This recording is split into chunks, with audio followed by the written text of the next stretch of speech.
Today is Sunday, 24th November, and may I first of all give an apology for the very late publication of yesterday's video. That is entirely the product of the fact that I'm still very tired following the return trip from Budapest, and the video itself was made very late at night, last night. And I'm afraid today's video, well, it's going to be published, I think, a little earlier in the day, but I'm still tired, and it will probably also be shorter than the usual videos I do. I predict that as of tomorrow, things, as I said, will be back to normal. Anyway, let us proceed with the events of the last 24 hours. Let me return to the topics that I've been discussing recently in these programs. And I'm coming gradually round to the view that the Oreshnik missile that was used against the Yuzhmash factory in Dnipro, the former Dnipropetrovsk, well, it might indeed amount to a new revolution in military affairs. Now, what is causing me to say all of this is that I have been listening to various programs in which the main participant has been Professor Theodor Postol. Now, in my program yesterday, I mentioned that Professor Postol is somebody who has expertise in this area, which I obviously and absolutely do not have. And as Professor Postol has correctly pointed out, the vast majority of people who have been talking about and discussing the Oreshnik attack, the attack with the Oreshnik missile on the Yuzhmash factory, well, they don't have that level of expertise that he does either. Yesterday, I said that whatever Professor Postol says on this matter should be treated as authoritative. And, well, I've been listening to what he has to say, and it all makes complete sense to me, at least I find it authoritative, though perhaps it's fair to say that it is not yet definitive, because as Professor Postol himself is at pains to point out, he is still gathering data. He is only so far in a position to make preliminary conclusions, and those conclusions may have to be revised over the course of time. Well, what are those conclusions? From what I can judge, and I've been listening carefully to what Professor Postol has to say, but I am not a scientist or a technological person, but from what I understand, from what I judge him to say, his opinion, and at the moment it is an opinion, but a weighty and authoritative opinion, is that the Oreshnik is a hypersonic glide vehicle. What we saw being used against the factory in Dnipro was, in effect, a hypersonic glide vehicle. Putin has spoken about the Oreshnik being a hypersonic ballistic system, but of course, a hypersonic glide vehicle is launched, as I understand it, by a ballistic missile. That's how it gets into flight, but thereafter it operates as a kind of detached warhead in a completely different way. And Professor Postol provided what I thought were some very compelling arguments in support of that conclusion. Now, over the course of the two programs which I have seen, in which he has discussed the Oreshnik, one of them, in one of which he was hosted by Lieutenant Colonel Daniel Davis, who also had, by the way, some very insightful and important things to say. Anyway, over the course of those two programs,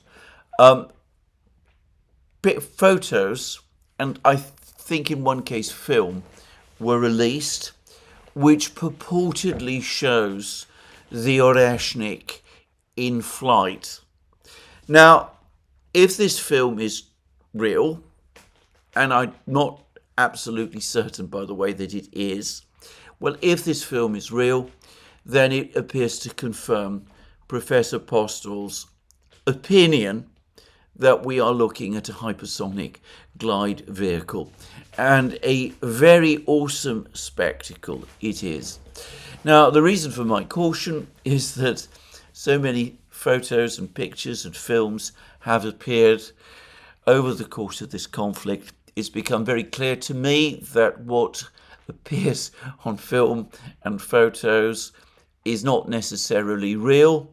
The ability to manipulate and create false films is something that I had never appreciated until this conflict began.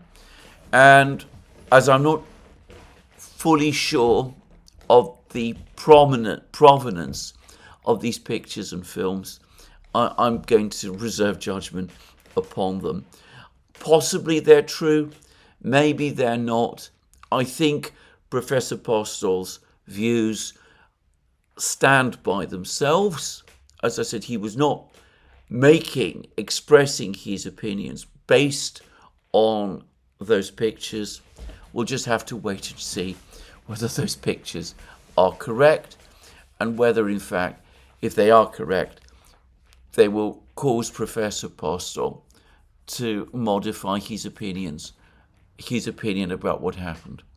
But assuming he is right, this is the first instance in which a hypersonic glide vehicle has been used against a target, and I'm going to say that this would represent a dramatic advance in technology, in the technology of war, something that we have not seen at any point since the Second World War.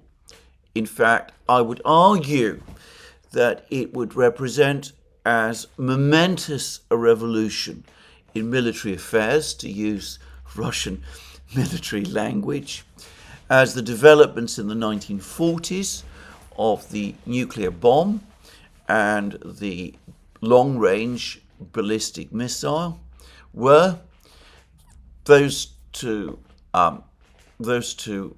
inventions having been combined together in the intercontinental ballistic missile, which began to appear in the 1950s, and which has been ever since then the single most powerful weapon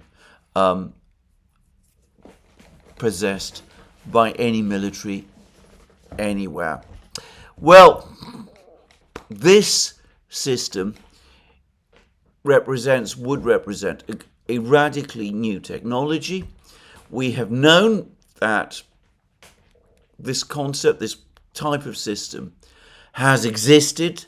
President Putin first announced that the Russians had developed a hypersonic glide vehicle, the Avant-Garde, back in 2018, and he spoke then about how it would enter service with Russia's strategic rocket forces.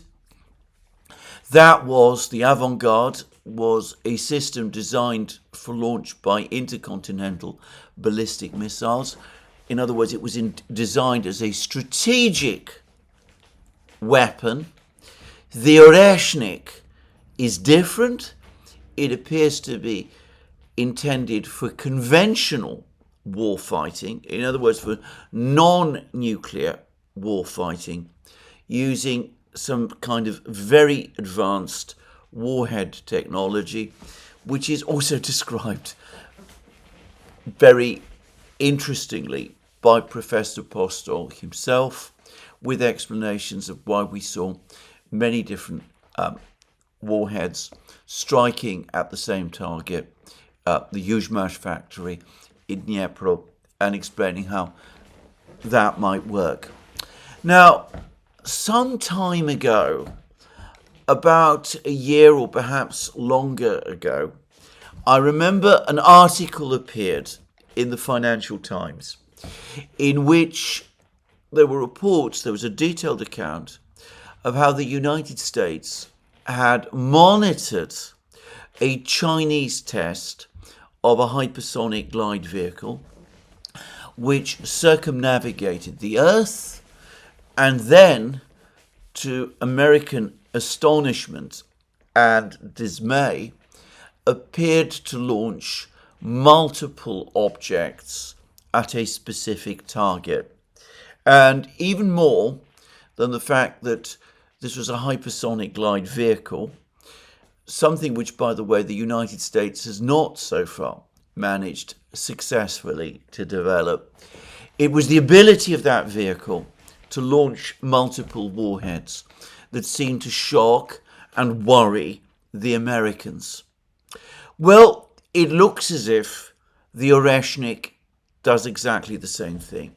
It's clearly intended for shorter ranges, though still very long ranges. It made no attempt to circumnavigate the globe in terms of the attack on Dnipro. But assuming again that Professor Postol is right, then we see that the Russians appear to have essentially the same, indeed perhaps the identical technology that the Chinese have, and they have just demonstrated it in action. A hypersonic vehicle used against a major target, an industrial target. It approaches the target and then launches multiple warheads against that target in a way that, as I said, Professor Postol has described.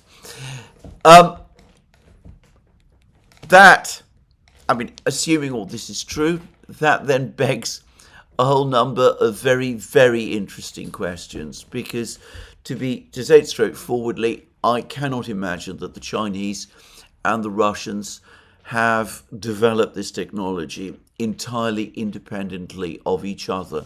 We're looking at a very advanced, cutting-edge technology, one which, as I said, when the Chinese tested it, alarmed and baffled the Americans.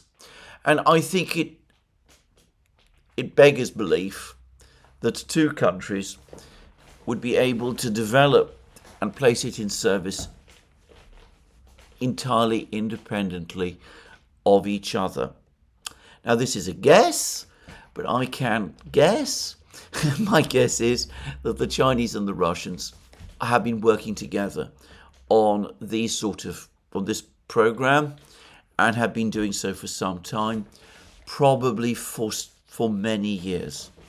And that this technology has now borne fruit, and that is an extremely important and interesting fact in itself. Now, I have also had further information from the source that I have discussed in previous programs. The source, who, by the way, is providing information which is fully consistent with Professor Postol's opinions. I call them opinions. I would put them actually, I'd give rather more weight to them than just say that they're opinions. But anyway, I will call them opinions for the time being. Anyway, what the source is saying seems to me consistent, fully consistent with what Professor Postol has been saying. He says that the Russians have been working on hypersonic glide vehicles since the 1960s, that this is when the first developments and theories about how to develop these systems first began, that there's been a massive tests and developments of materials technology to arrive at the point where a system of this kind becomes viable. Here I would say, obviously, a colossal amount of computer power must have been used to develop a vehicle of this kind. But as anybody who has any experience of these things will, I think, confirm, in order to use that computer power effectively, you need the background data, the information that you get from wind tunnel testing, from testing in the atmosphere, from getting to understand the atmosphere, from developing and working out the properties of the various materials that you're going to use to make a vehicle of this kind. And that probably does require a huge amount of effort over a very, very lengthy period. The Russians have been working on this program since the 1960s. Then that explains why they would have all the data they need to be able to design a weapon of this kind. And of course, it isn't just designing this sort of weapon, it's also developing all the materials that would be used in order to build it, to enable a vehicle of this kind to survive in the atmosphere at the speeds well over Mach 10, perhaps even faster, perhaps significantly faster, at the speeds that a hypersonic glide vehicle going through the Earth's atmosphere would be going, with all the heat and other pressures that would involve.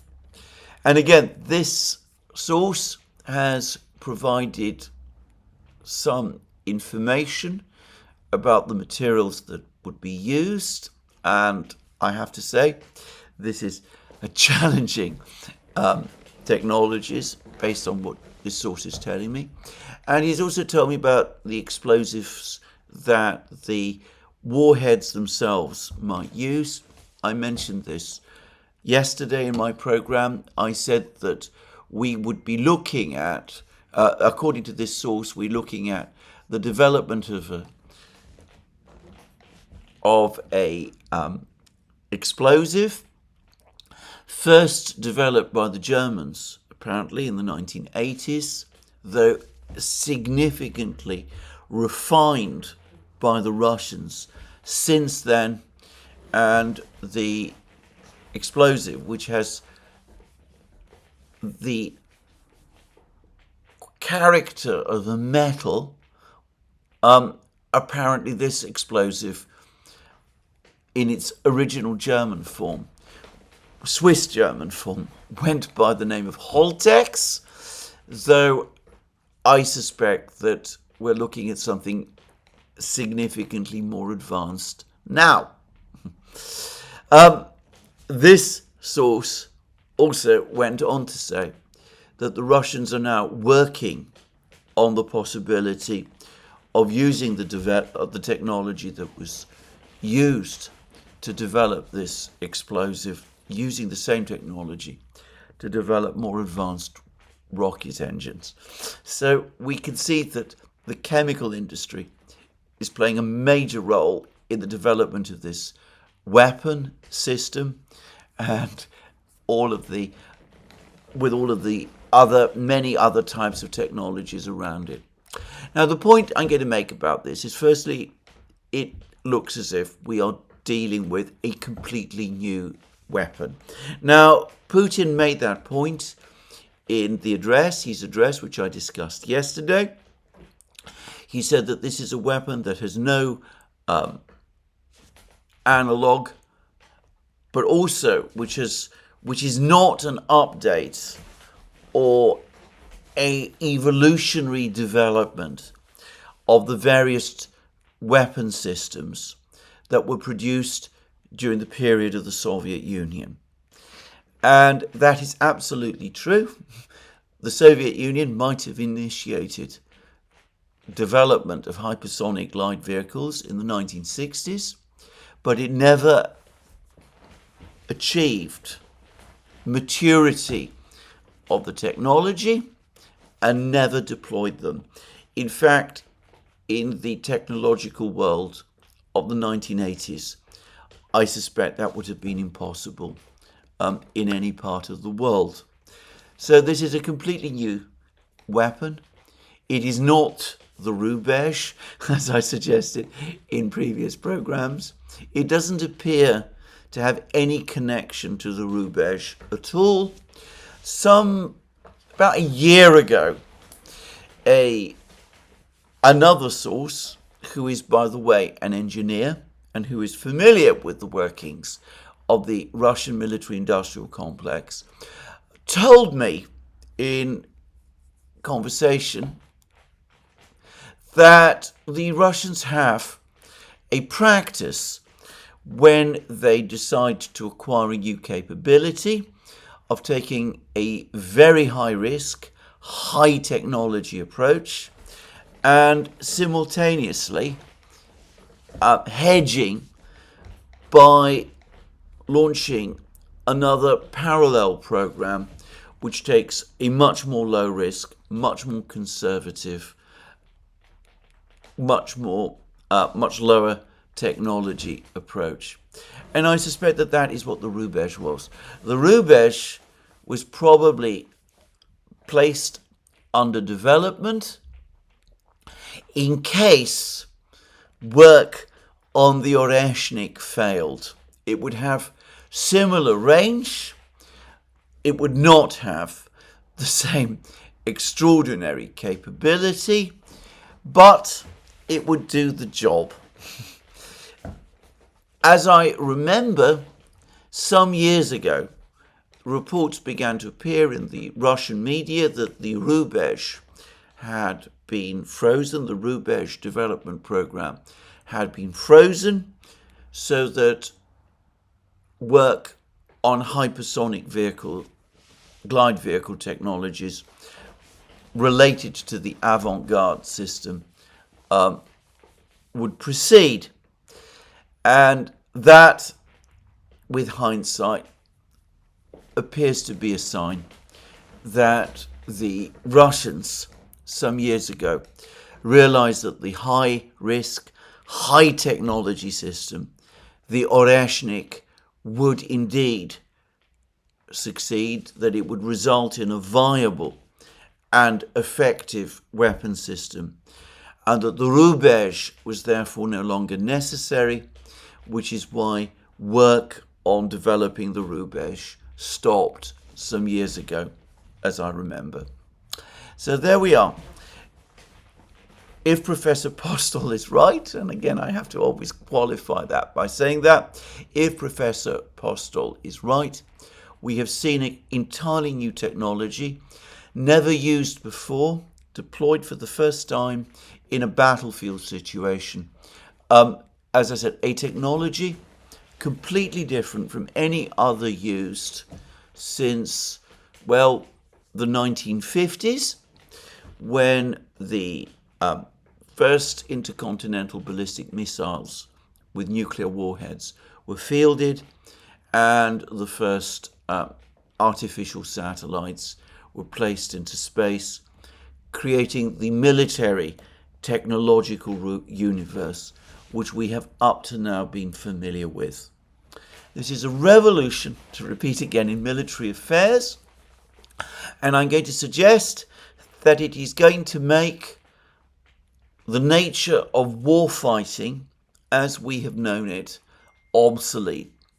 There's been discussion about the impossibility of shooting down the Oreshnik with existing technologies. The deputy chairman of the Russian Security Council, Dmitry Medvedev, has made certain further comments to that effect, as, of course, did Vladimir Putin. I think this is absolutely true. Perhaps, in fact, presumably, at some point in the future, the technology to intercept and defeat these kind of weapons will be developed. Though it's not clear to me at the moment what that technology is going to be. But for the time being, as of now, no such technology exists, and I doubt that it will exist for some time to come.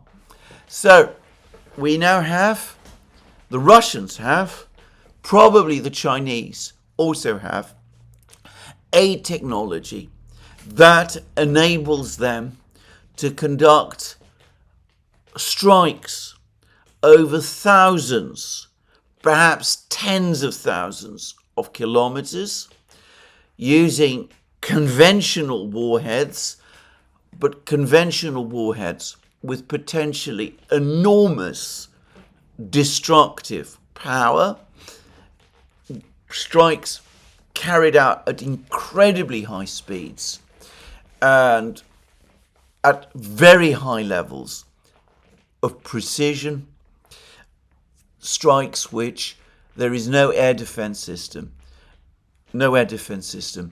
can realistically counter. And that, it seems to me, changes the entire technology of war.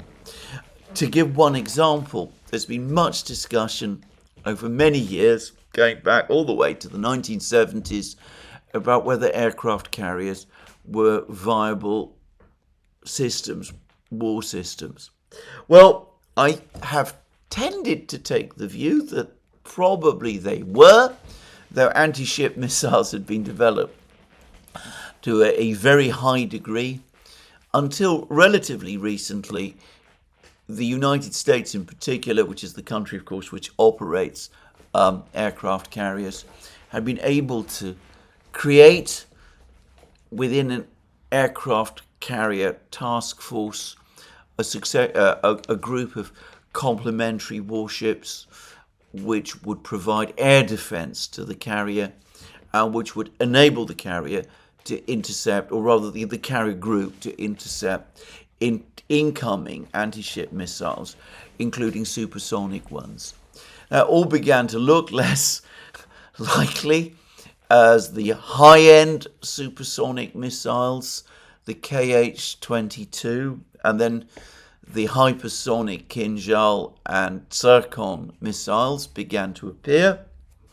I have to say that the idea that an aircraft carrier could survive, an aircraft carrier task force could survive an attack by multiple glide vehicles like the Oreshnik seems to me impossible. So the US Navy may at some point, probably very soon, have to rethink the configuration of its naval forces. And of course this applies to in many other areas of modern war. I'm not a military person. I'm not going to speculate about that. But it does seem to me that from this moment on, we're living in a completely new world so far as military technology is concerned. So anyway, there we are. The Russians have now demonstrated this incredible capability. The Chinese almost certainly possess it as well. The United States will at some point acquire it. It has the resources and the technological depth to do it. It might not be that soon. I said that the Russians, since they've been working on vehicles of this kind, glide vehicles of this kind, since the 1960s, would have been working on the back of a mass of data that they would have been able to use to develop the system that we have just seen used. It's not clear that the United States has that quantity of data that it can use. It may take it some time to acquire data of that level as well. On top of that, there may be other considerations. I've said that this particular vehicle, this type of system, uses extremely advanced materials. The United States obviously has experience with advanced materials for its spaceships and formerly its space shuttle. No doubt it can develop systems, glide vehicles, that have the same degree of resistance to the heat and pressure and buffeting and all of that, that such incredible speeds in the atmosphere cause. But of course, it's not just a question of technology, it's also a question of resources. It may be that some of the materials that the Russians and the Chinese, I can say, possess in abundance, that some of these materials may not be so readily available to the United States in the kind of quantities that the Russians have at their disposal. I don't want to say more about that. And of course, quite apart from anything else, I might be wrong. Anyway, the Americans can do it, probably, though it may take them some time. The Russians have this capability already, so I am sure do the Chinese.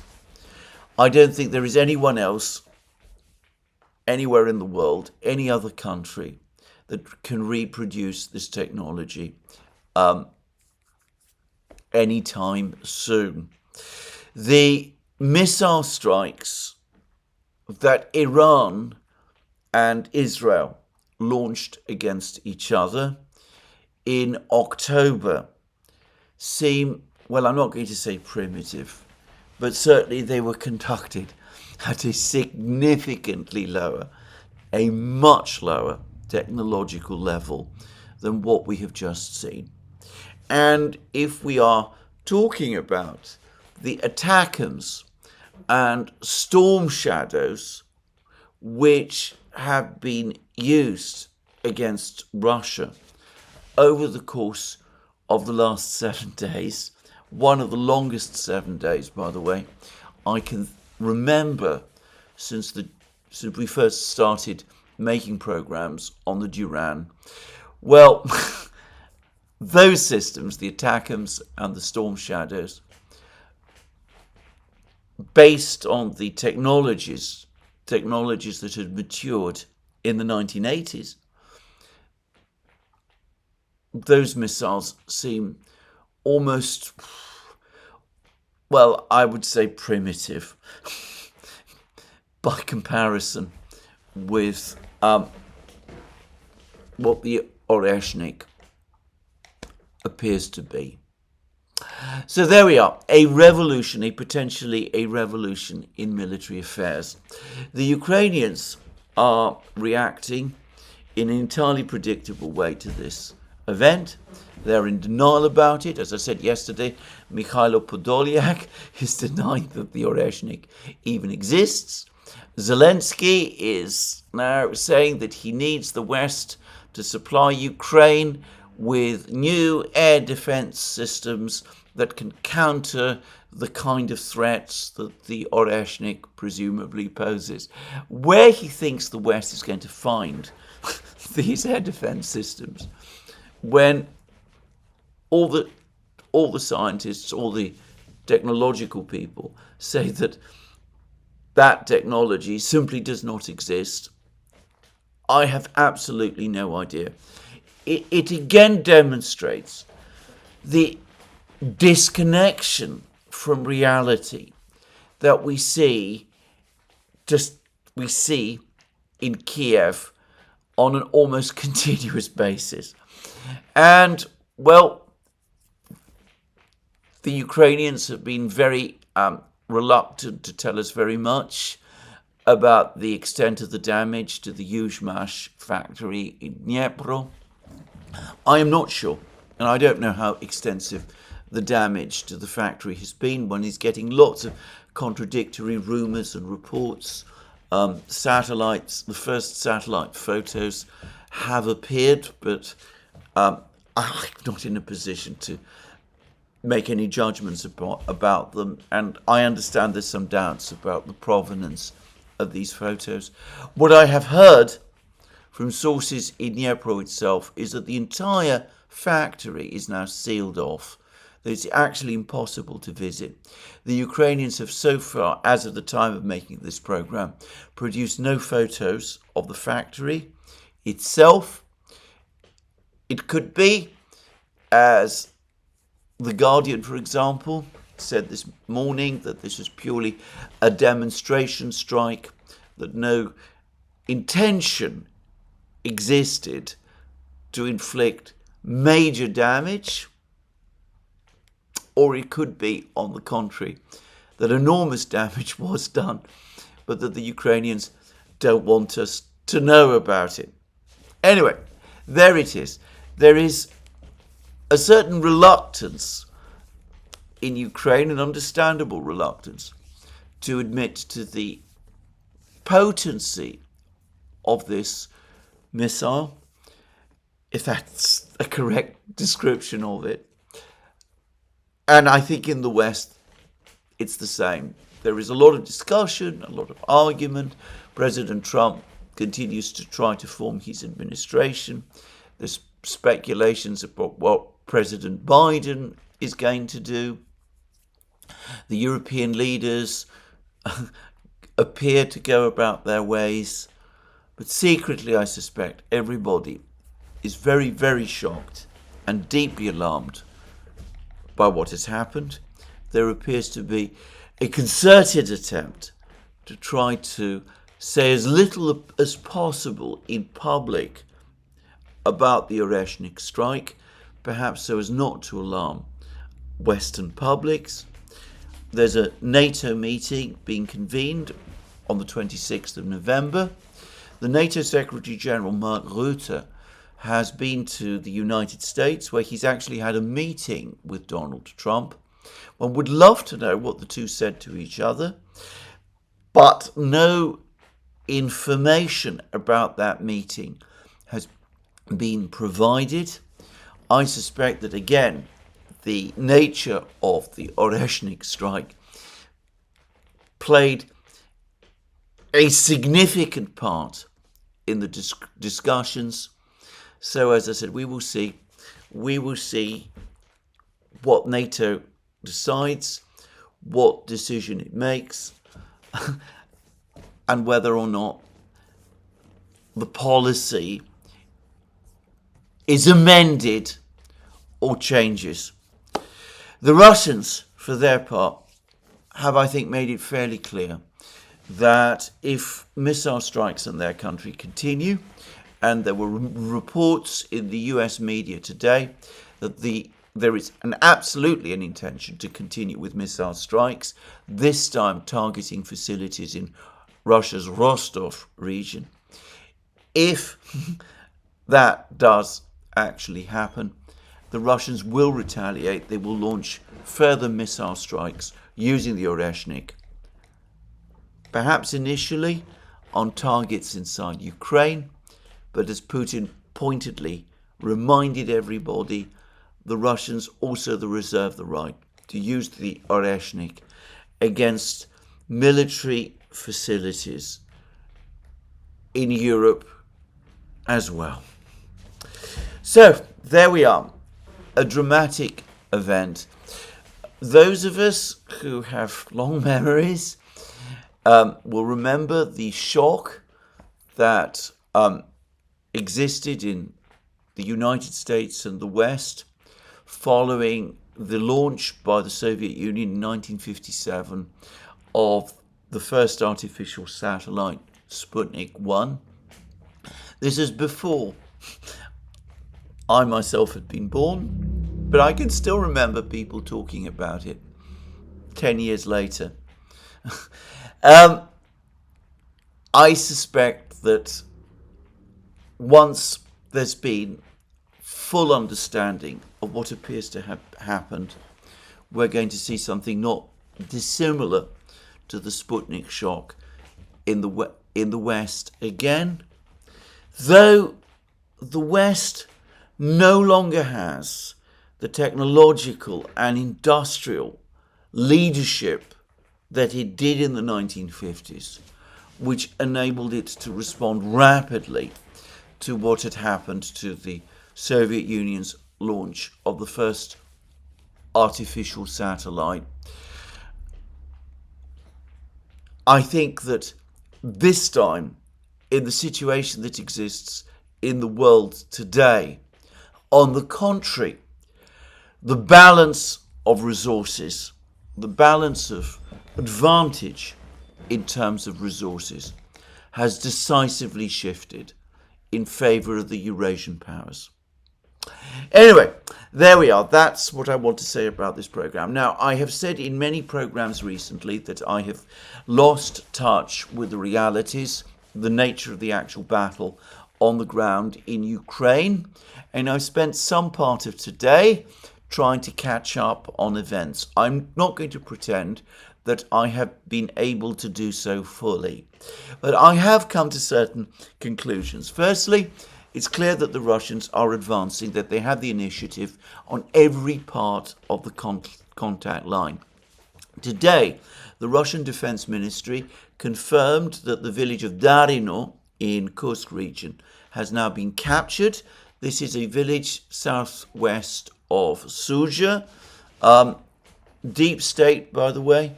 I noticed this is the Ukrainian mapping project. They're saying that Ukrainian control in the Kursk region has reduced to something like 550 square kilometers. I suggested yesterday that the Ukrainian pocket in Kursk region is now only around 40% of its maximum size.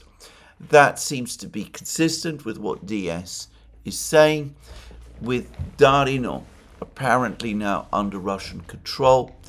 The days when the Russians will be able to cut communications in the Kursk pocket are approaching, and in the meantime, it looks as if, from what I've been able to understand, Russian military strikes with all kinds of drones, including drones that are guided by fiber optic cables and which are therefore immune to jamming, are indeed being used actively in Kursk region, and that with the muddy and damp conditions in Kursk region, the Ukrainians are indeed, as I suspected, limited to the roads and are not able to travel on the roads to any degree because of the ubiquitous presence of the Russian drones. Now, elsewhere, there's been a lot of other news. I'm not sure what the situation in Kupiansk was before I went to Budapest. The Russians had broken into Kupiansk itself. I suspect that there continues to be fighting taking place in northeastern Kupiansk. Perhaps the Russians have enlarged their area of control. But the Russians do seem to have made major progress in Chasiv Yar. They are now fighting in central Chasiv Yar for a factory known as the refractory plant. Apparently they've managed to gain control of at least a third of Chasiv Yar. This is a third of Chasiv Yar, as I understand it, beyond the Seversky Donets aqueduct. So the Russians, fairly close, it seems, to clearing Chasiv Yar itself. There are reports of further Russian advances in the Toretsk area. But if we come back to southern Donbass and Zaporozhye region, well, if the news from the other battlefronts for the Ukrainians is grim, in southwestern Donbass and in Zaporozhye, the news is nothing short of disastrous. The Russians are apparently in the early stages of what looks like a general offensive in Zaporozhye region. They seem to be pushing forward very closely to the village of Malaya Tokmachka. They appear to be close to outflanking that village. It's actually more a small town than a village. I have to say that I suspect that we're going to see a Russian attack on Malaya Tokmachka fairly soon. They also seem to be pushing towards the road, a major road that links Malaya Tokmachka, Orechov slightly to the west, and the important town of Gulya Polye somewhat to the east.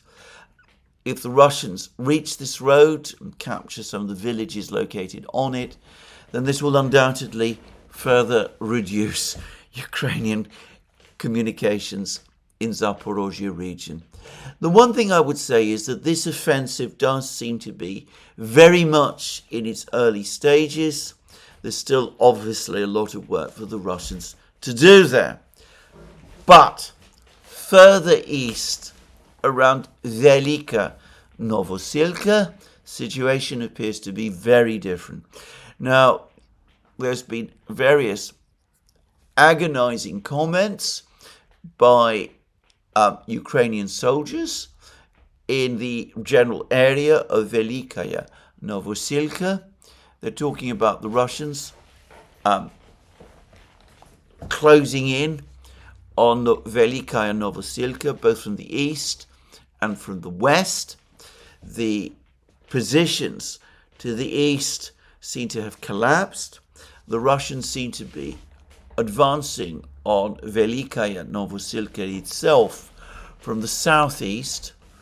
It's difficult to know how effective the defenses that the Ukrainians have there actually are, but we could see the Russians break into Velikaya Novosilka perhaps at some point within the next couple of days, but the Russians seem to be close to capturing all of, or at least many of the major villages, both to the east of Velikaya Novosilka, and by the way to the north, and to the west as well, in which case the entire village, or rather small town, important fortified town, will be fully encircled, and any Ukrainian troops still there will be taken in a cauldron.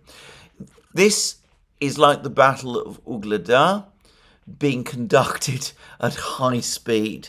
That is my impression of the battle for Velikaya Novosilka. Elsewhere, the Russians there doesn't seem to be any doubt that they are in control of the eastern and central parts of Kurakhovo. The Ukrainians are still fighting in Kurakhovo.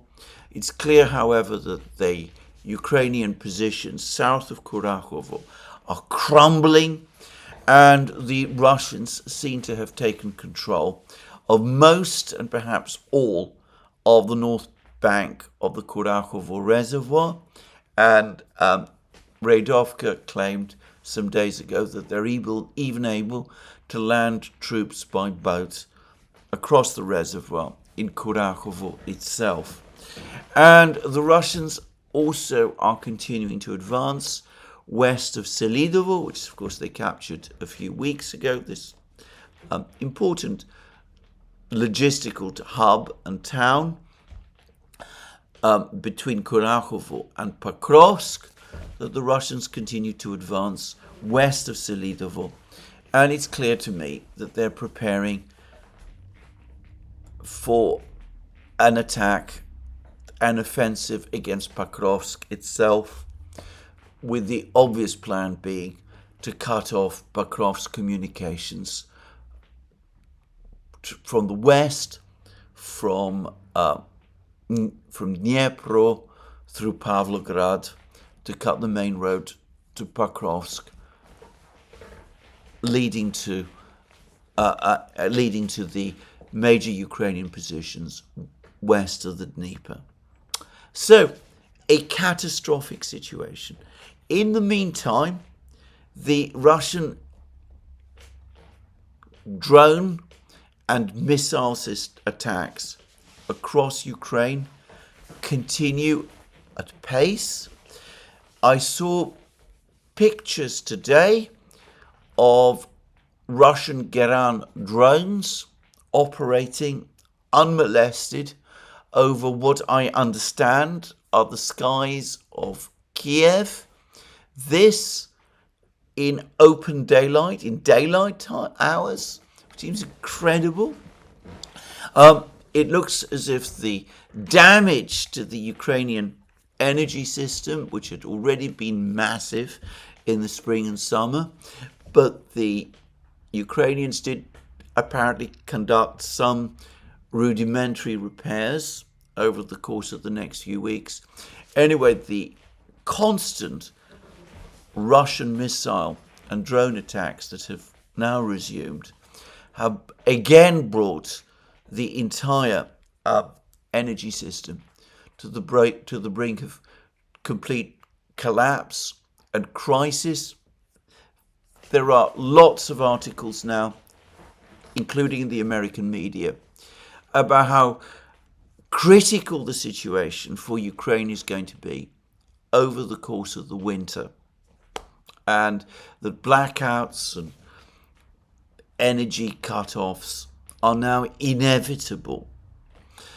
And, well, the Ukrainians, every so often, they seem to suggest that they're open to negotiations, but they're never very precise as to what they mean. And I still get the sense that they're hoping, rather, that something will turn up.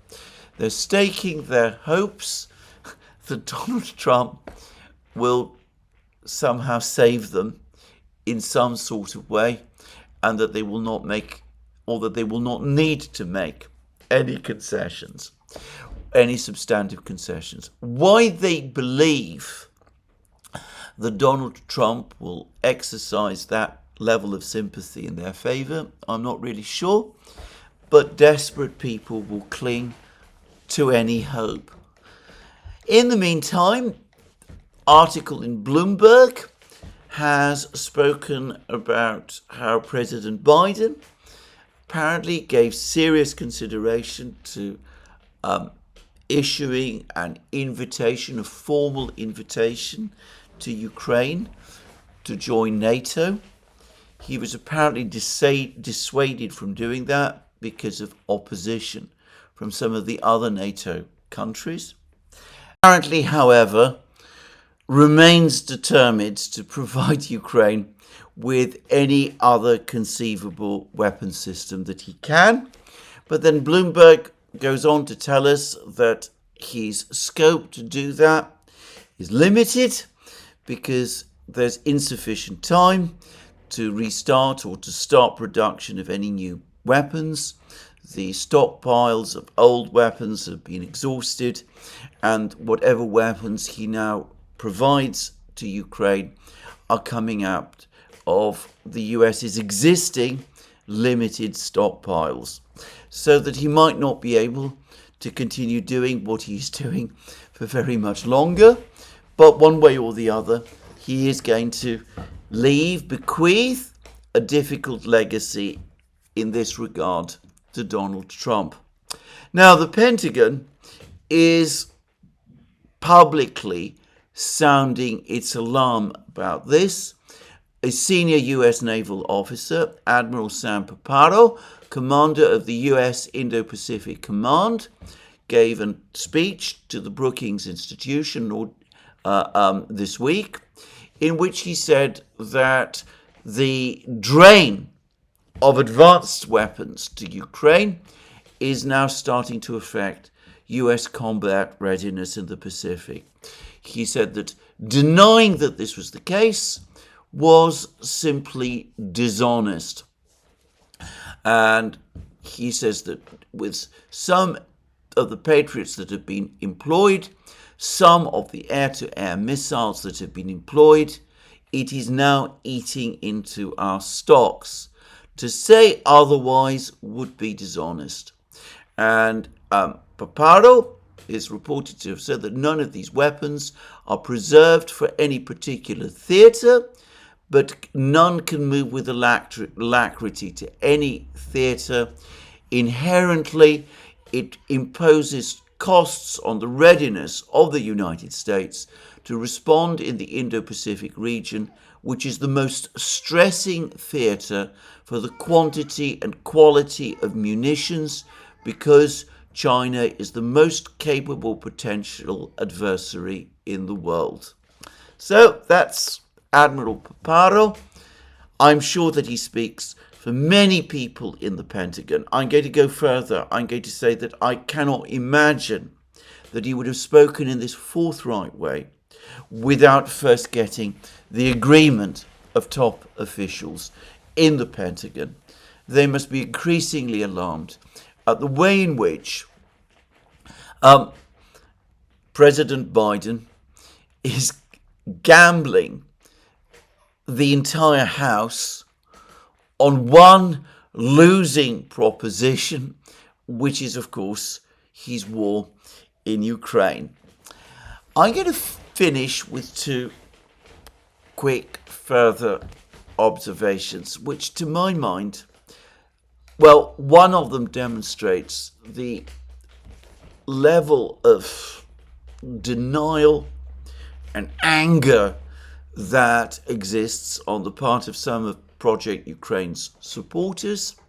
The other is one of the most insightful comments I've seen recently about President Biden and his state of mind and that of his officials.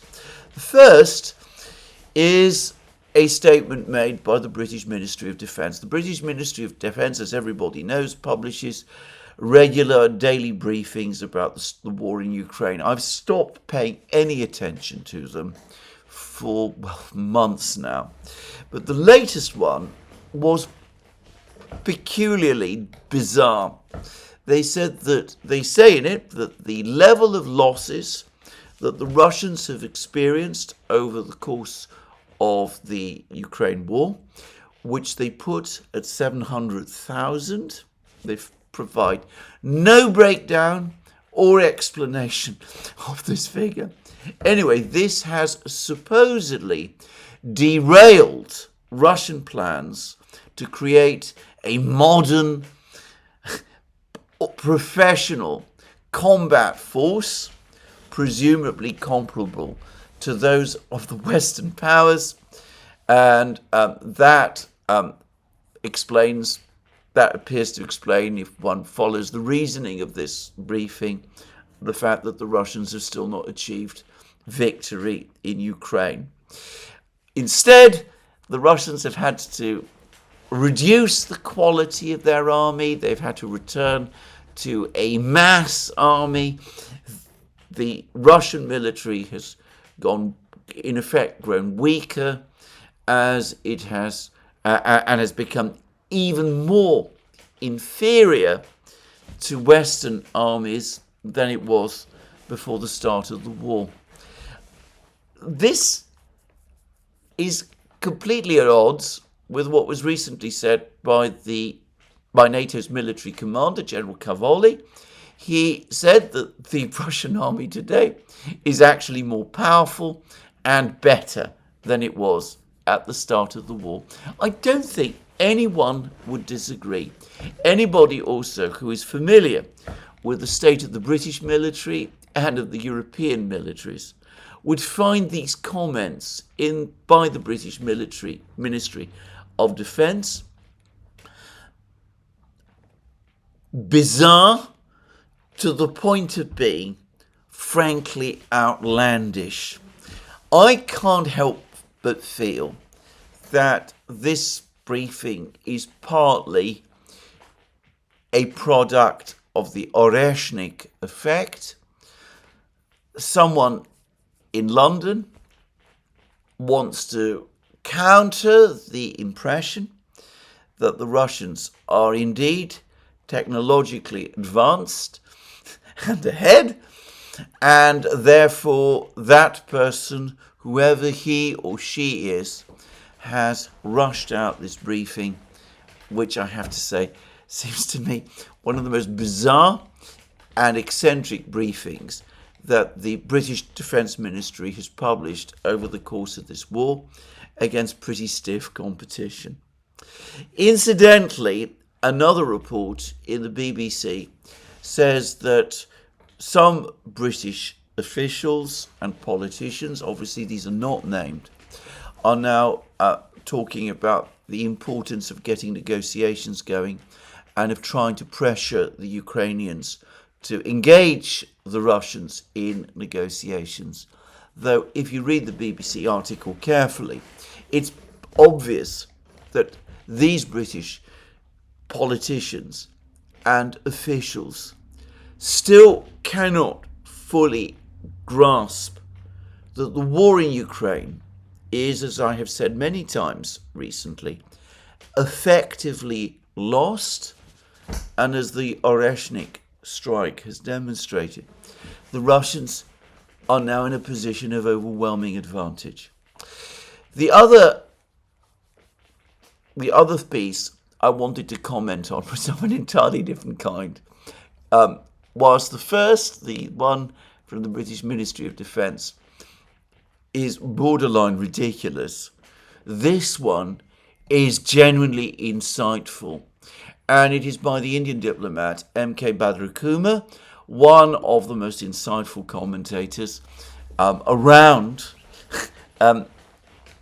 and whose blog, Indian Punchline, is compulsory reading for anyone generally interested in geopolitics. Anyway, Bhadrakumar writes, this is a piece written before the Oreshnik strike, but it discusses the thinking behind the decision that the United States made to facilitate missile strikes inside Russia. And the article, which can be found in various places, but begins by why ending with a whimper may be better, and that the decision to conduct missile strikes against Russia has actually left Putin with an even stronger hand.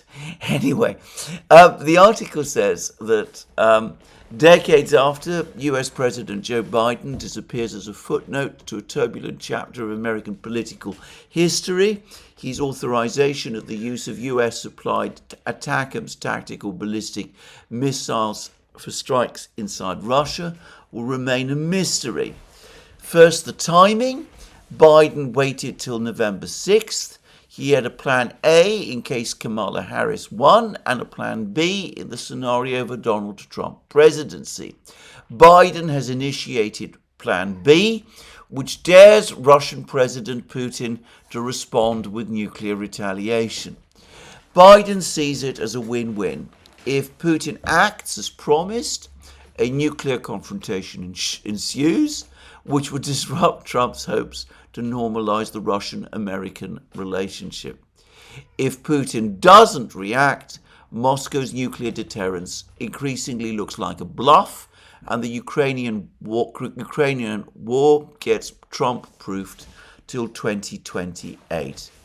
Indeed, if Trump confronts Biden now, he risks resuscitating the moribund Russia collusion hypothesis that hobbled his first term.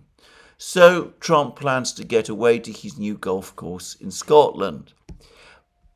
Biden's plot may look smart, but that's only as smart as his original plan that Western sanctions would ruin the Russian economy. And then Bhadrakumar discusses how completely wrong that has proved to be. And he says that the IMF now ranks Russia as the fourth largest economy. And by the way, the various other agencies that also assess the size of Russia's economy, the IMF, the World Bank, the CIA, have all fallen into line. They all now accept that Russia has the fourth biggest economy after the United States, China, and India, based on purchasing power parity. And then Bhadrakumar goes on to say that Russian people have rallied behind Putin, which created political space to wage a long, prolonged attrition war, whereas Biden kept measuring the success of his proxy war with near-term territorial objectives. Russia is on the brink of a military victory, and even Western policy makers admit Ukraine is on the verge of collapse. I discussed a BBC article which in effect said that there are now growing fears that the front lines in Ukraine might collapse at some point in the next few months. And Badrakuma goes on to say that the entire Western narrative has unraveled. Biden's worst fears are coming true as Russian generals accelerate the offensive and go for the kill to reduce Ukraine to a rump state. Biden hopes to kick the can down the road to avoid the stigma of a strategic defeat worse than Vietnam. Now, all of this was written, notice, before the Oreshnik strike. And what Badrakuma is telling us is that Biden, the Americans, Western policy makers have consistently underestimated the Russians. Their calculation was that either the Russians did nothing in response to the ATACMS and Storm Shadow strikes, or that they would react in some way. They might go full nuclear, conducting tactical nuclear strikes in Ukraine itself, which would destroy their credibility, or perhaps they would do the various things that I discussed in various programs, provide advanced technologies and such things to various adversaries of the United States around the world in a way that would, however, take time to affect perceptions, and which might also cause the Russians diplomatic problems with some of their close allies, the Saudis and people like that. Well, that might have been the calculation, but again, it was based on a complete miscalculation of Russian capabilities. Just as the Russian economy turned out to be much bigger and much more sophisticated and diversified than anybody in the United States or the collective West expected, just as the Russian military has been able to absorb all the various weapons and things that the West has thrown at it, just as the political system in Moscow has remained stable and the oligarchs in Russia have failed to move against Mr. Putin, and there hasn't been some great uprising by the Russian people against him. So the Russians responded to the ATACMS and Storm Shadow strikes with a demonstration of this vastly more powerful capability. This attack with the ATACMS and the Storm Shadows, all that it has actually, in reality, achieved is to provide the Russians with a further opportunity to demonstrate their strategic military dominance in the general area of Western Eurasia, including, of course, Europe. Well, there we are. The emperor is finding that he's being left with fewer and fewer clothes.